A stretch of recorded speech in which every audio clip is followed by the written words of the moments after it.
Pour mon trading de CFD, je veux une plateforme différente. Des graphiques personnalisables, une exécution rapide, des spreads serrés, avec un acteur reconnu présent en France. Trader différemment avec CMC Markets.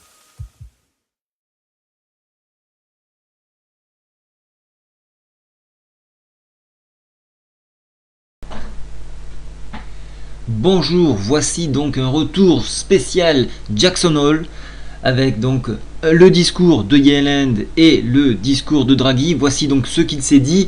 Donc d'une part, Yellen a dit attention, le chômage, on n'arrive pas à le faire baisser. Donc gros souci. Donc pas de rehausse donc du taux directeur. Au niveau donc de Draghi, lui fait un aveu d'échec sur la zone euro. Alors, il y a quelques points à travailler, bien évidemment. Le chômage est beaucoup plus fort que la zone donc américaine. La BCE ne remontera pas ses taux, il maintiendra donc son taux directeur pendant un bon moment. Ça, le message a été clair. Il va également maintenir la pression sur l'euro pour le maintenir donc plus bas et le laisser à ce niveau-là, parce que ça favorise non seulement l'exportation, mais favorise également l'inflation. Donc il va poursuivre dans ce sens, donc il va falloir s'attendre à avoir un euro encore plus faible. Il met en avant donc le problème des réformes qui mettent du temps dans certains pays à se mettre en place, et il espère une flexibilité au niveau fiscalité. Alors voilà un petit peu ce que l'on risque d'avoir en France. Donc on va serrer la vis. D'ailleurs Hollande avait précisé que les salariés devaient s'attendre à une baisse de leur salaire.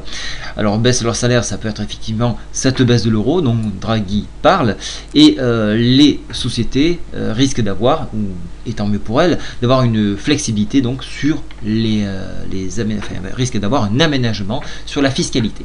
Voilà ce qu'il faut retenir donc de ce Jackson Hole. Alors de ces informations là, vous l'aurez bien compris, l'euro n'est pas tout à fait prêt à remonter, et cela correspond à ce qu'on avait dit la semaine dernière. Je vous avais dit attention, en cas de dépassement de cette borne, on va vers l'inconnu, et donc voilà, donc ça a été maîtrisé, parfaitement maîtrisé par Draghi.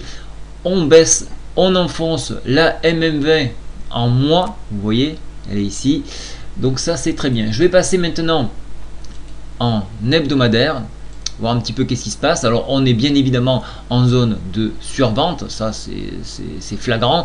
On risque effectivement d'avoir un potentiel baissier jusqu'à 1,3177. alors je vais vous le marquer sur le graphique ici.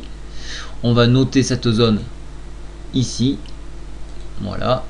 Je vais agrandir et épaissir mon trait. Voilà, vous avez ce barrage ici à 1,3177. Ça c'est un gros barrage. Vous voyez qu'on est en survente au niveau du stochastique, mais regardez bien, la MACD est toujours orientée en bas. Ici on voit cette zone d'incertitude sur 3 semaines. On était proche du nombre d'or. Voilà pourquoi le cours a été extrêmement travaillé. Je vous en ai pas parlé, mais voilà, donc maintenant que cette chose est faite, je voulais attendre d'avoir un penchant plus net. Voilà, le nombre d'or a été donc enfoncé, et là c'est très dangereux parce qu'on peut continuer beaucoup plus bas. Donc en cas de rebond sur ce niveau là, on viendrait bien évidemment chercher la direction des 1,34 900. Alors si je me fie à la semaine prochaine, ça sera plutôt 1,34 600 qui correspondrait, et là je vais vous le tracer. Alors on a des bornes ici, voilà, ce creux en pince ici qui peut être une référence et un blocage à une éventuelle hausse. Je vais vous le matérialiser en plus épais. Voilà, donc cette borne là, 1,34,96, retenez là, on est dans un range qui se situe entre 1,31,82 et 1,34,90. Je reviens 2 secondes sur Yellen, sur ce qu'elle a dit. Le taux, il n'est pas prêt de remonter. Il faudrait s'attendre plutôt vers mi-2015. Et sans trop le dire, on parle déjà de quantitative easing. Ça c'est là aussi à peser.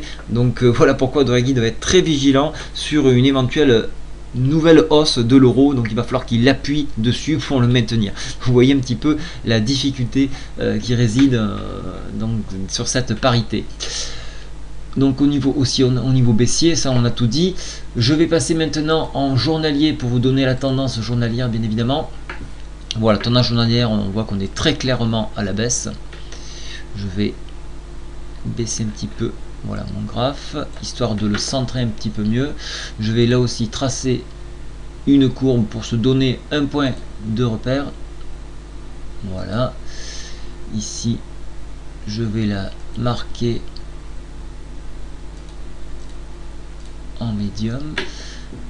Voilà, je vais vous trouver d'autres points de repère. Voilà, ici donc je vais tracer une fourchette d'Andrews. Elle risque d'être très serrée. Alors, elle n'est pas bonne. Je vais en tracer une autre. Alors je les prends volontairement loin. Vous voyez que tout se fait en direct. Il n'y a pas de tricherie. Alors celle-ci non plus. Là je suis bien trop haut.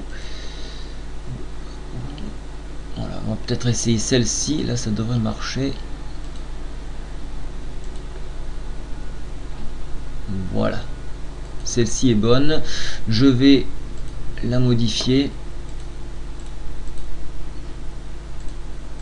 Voilà, on a ce fameux point de repère. Vous voyez que la médiane passe exactement sur les points que je vous ai tracés. Donc ici, ça sera une très très grosse bataille.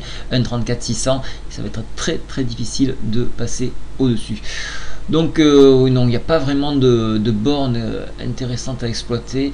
Alors à ce moment-là, je vais tracer sur toute la hauteur de la hausse un Fibonacci, c'est-à-dire en partant du 9 juillet. Voilà, je suis bien à ce niveau là. Voilà, je trace ici. Vous voyez, et là c'est assez flagrant, 38,2% du retracement Fibo. Vous voyez, il est devenu donc un support où nous sommes en train de rebondir ici avec un probable retour 1,33 dans un premier temps, mais attention, la pression est telle que l'on devrait toucher les 1,3162 suite à une prise de bénéfice sur cette baisse là. Voilà tout ce qu'on peut dire sur l'eurodoll. J'espère que cela vous a plu. J'essaierai de faire de plus en plus des retours sur l'économie, car je sais que c'est très utile à la compréhension de l'analyse technique, et on ne peut pas faire sans les fondamentaux. Voilà, bon week-end à tous et je vous dis à très bientôt. Au revoir.